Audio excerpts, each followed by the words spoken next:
Welcome to this latest edition of Collecting Small Diecast Land Rovers, and we're in the middle of a mini-series, and we've been taking a look at the 1/76 scale Range Rovers produced by Oxford Diecast, and as this is the third episode, we're going to be moving on from the Range Rover Classic, which we looked at last time, and we're going to be taking a look at the P38 Range Rovers.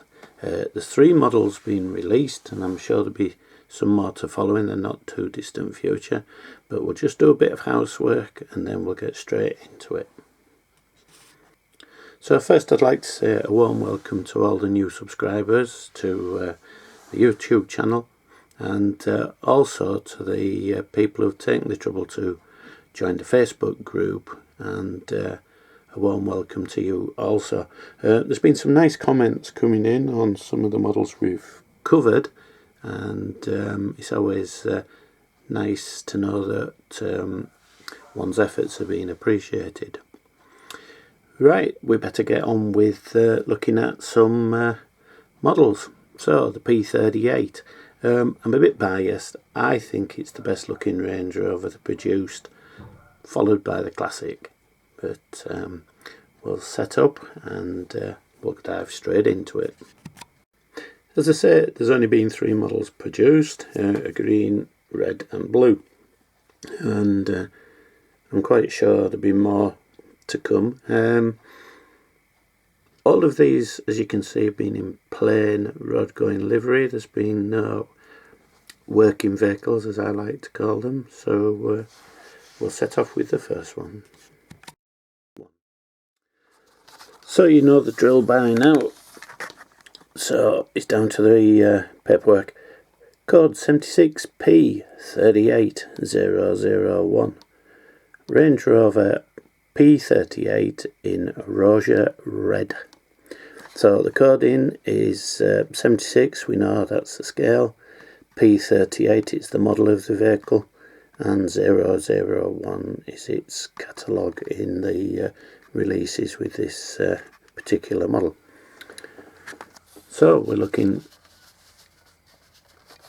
really smart in its red livery, this one. As usual, really nice detail with the wheels. They've done the wheels quite nicely on these. So you can see that without the glare. Nice detailed interior. I don't know if they've done this in 1/43, to be honest. Would make a nice model. We'll try and zoom in on the front for you.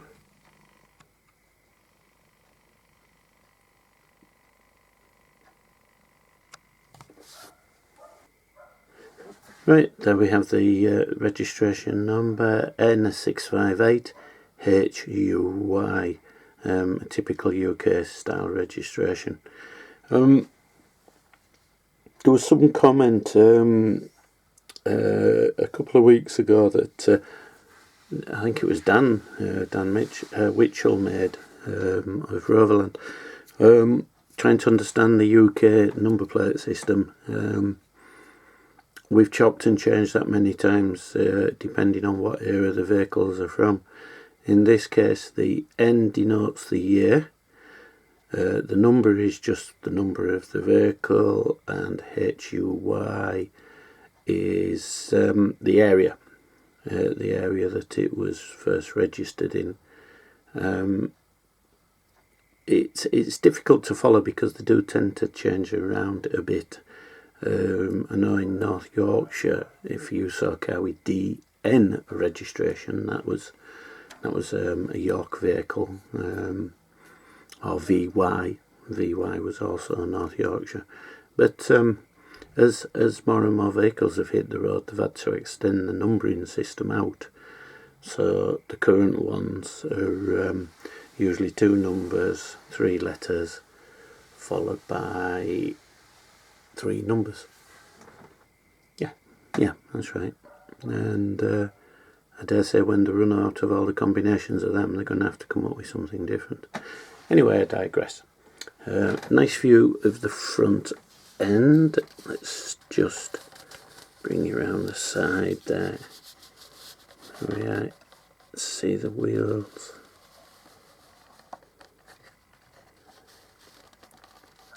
Nice black lining all the way around on this. As I say, when they sit on the road, these they look really good. I think if I was going for one Range Rover, it'd have to be this model. To be perfectly honest. As we progress with this series, I'm going to have to make a decision, because the later Range Rovers started to get they've moved so far up market, and to my eyes they're not practical. What do I mean by not practical? Well, if you look through the other videos on this channel, you'll see the earlier videos were all centred around railways and model railways. And when you take an exhibition out on the road, you basically need a van. But you don't want to drive around in a van all the time, and hiring a van is quite expensive. So you choose your car carefully. And I know somebody who wanted to buy one of the later sport Range Rovers, and had to turn up at the dealership with the bizarre request, can we try and fit my model railway in it? And he couldn't, so he had to opt for one of the earlier models. Vehicle's got to be all things. To me it does, and I presume to quite a few of you. It's got to be my van, it's got to be me armchair, it's got to be me racing machine. It's got to tick all boxes. And for me, the more upmarket Range Rovers they've just disappeared out of sight, practicality wise, and affordability as well, to be quite honest. But anyway, I've digressed. We'll get back to what we're doing, reviewing models. So there you have a really nice looking P38 Range Rover, and its catalogue number 76 P38 001, Range Rover P38 in Roger Red. And we'll move on to the next. Next up we have this nice looking machine, and its code is 76P38002. It's a Range Rover P38 as we know, and it's in Monte Carlo blue. Right, let's see how we fare with this one.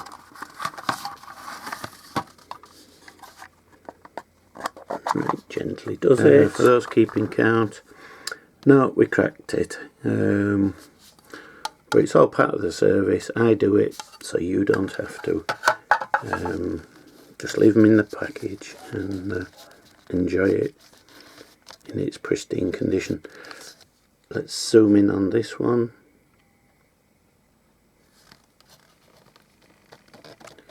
The normal road going versions, basically all that changes is the colour.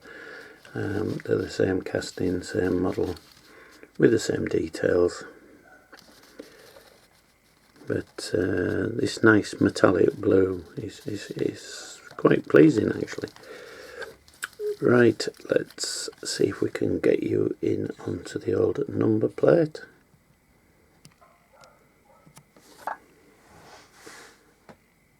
Y2A3TDA. And you should be able to just make out the Range Rover badge or Land Rover badge there, and headlamp wash wipe, etc. Light coloured interior on these, but they do look quite nice. Considering how light the blue is, the Range Rover in silver or white. Does stand out on this one, so that's a win-win. Nice down the side. Again, not sure if they've done it in 1/43. Be quite nice, nice to have one of those.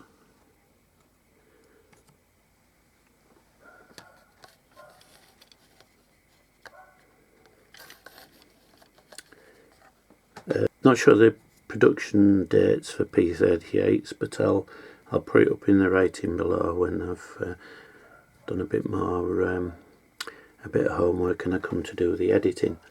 Right, that leaves us with one to look for. Just in case you want to get one of these, code 76 P38 002. Range Rover P38 in Monte Carlo blue. I think these are still available new. If not, you'll always find one on the likes of eBay, but I'm pretty sure they're still in the catalogue as available.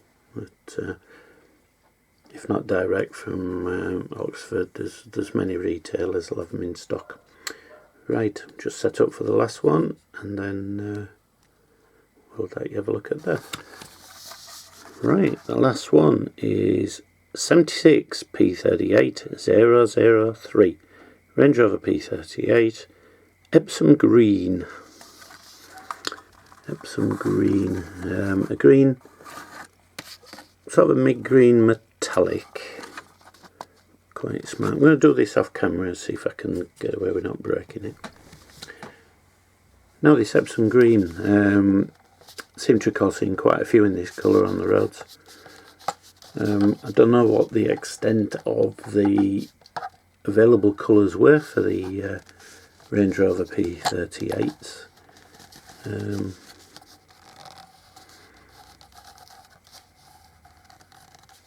I would imagine there might have been a black one, but I just can't bring one to mind actually driving around. Or a white one for that matter, but maybe there was. Not sure, just rambling on anyway. Right, nice metallic green finish to this model. It follows the same lines as the other two. All feature the headlamp wash wipes. Let's see if we can get you any closer to the registration number on this one.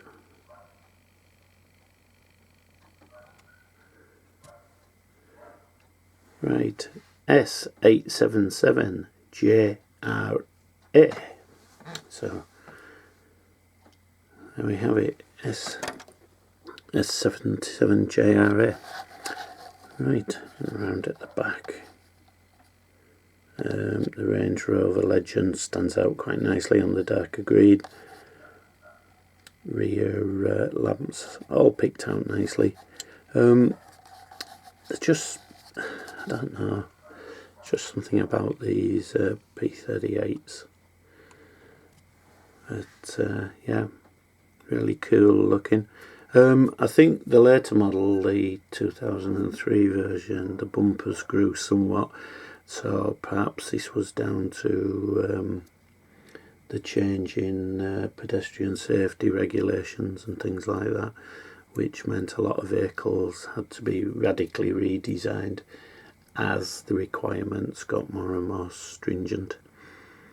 But at the end of the day, you've got to look out for the pedestrians and that. So there we have it, 3 of them. I'm quite sure there'll be some more along soon. Pretty nice to have a working one. I dare say a police one perhaps. They took them. I don't recall anybody else having these on the roads. It's this exponential upward spiral of the cost of the Range Rovers just became more and more expensive, and foreign imports like in Nissans and your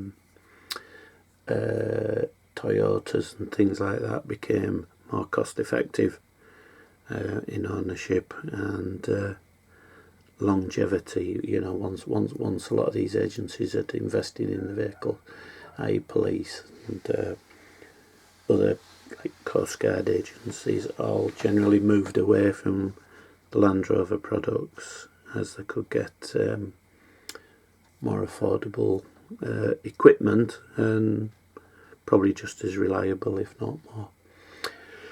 Right, that's the end of this one. In the next one, we are going to be taking a look at the third generation of the Range Rovers that produce, and then after that, I'm not sure, because as I say, I'm not a big fan of the later models. Depending on the viewing figures for these videos, I may buy some in just to do the reviews on them, but I really could do with finding a source for the clear perspex lids, so that once we've taken them to bits, reviewed them, then we can put a complete thing on then, and if necessary sell them to fund buying some more models to review on the channel. But we'll have to have a think on that one, see if I can find a source for these, which don't seem to be that easy to find. But if anybody out there knows where I can get my hands on them, I'd be very much grateful. Right, okay, until the next one, stay safe, and happy collecting.